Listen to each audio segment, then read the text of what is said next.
जय श्री राम प्रेमी भक्तों। देखिए, हम और आप सब एक ही चीज़ चाहते हैं और वह क्या है? वह है सच्चा सुख, सच्चा आनंद।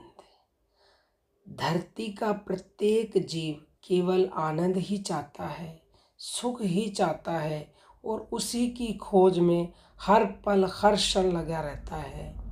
कोई भी जीव यह नहीं कह सकता कि हमें आनंद नहीं चाहिए, सुख नहीं चाहिए। हमारे जितने भी वेद शास्त्र और पुराण हैं, सब में बताया गया है कि यह करना है और यह आपको नहीं करना है। पाप की परिभाषा है, किसी को दुख मत दो, चोरी मत करो, किसी की निंदा, चुगली, भ्रष्टाचार, डकैती, गुरुओं का अपमान मत करो। भगवान के एरिया में अपनी बुद्धि मत लगाओ। और पुण्य की परिभाषा है बच्चों और बूढ़ों की सेवा करना, हमेशा सच बोलना, दान पुण्य करना, शास्त्रों का अध्ययन करना, सबको प्यार करना, ईमानदारी से रहना, यह सब पुण्य है। लेकिन हमें पाप और पुण्य दोनों से ही ऊपर उठना पड़ेगा, क्योंकि यह दोनों ही बंधन का कारण है। पाप करोगे तो नरक मिलेगा, पुण्य करोगे तो स्वर्ग मिलेगा, जो कि थोड़े टाइम के लिए ही होता है और टाइम खत्म होते ही वापस नीचे की योनियों में फेंक दिया जाएगा। पाप और पुण्य दोनों करने से यही मृत्यु लोक वापस मिलेगा। फिर क्या फ़ायदा?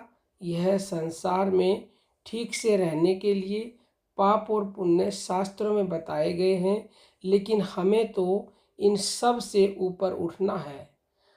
हमें वो सच्चा सुख, सच्चा आनंद चाहिए जिसके आगे और कोई आनंद ना हो, और वो सदा के लिए है। और वह संसार में नहीं है।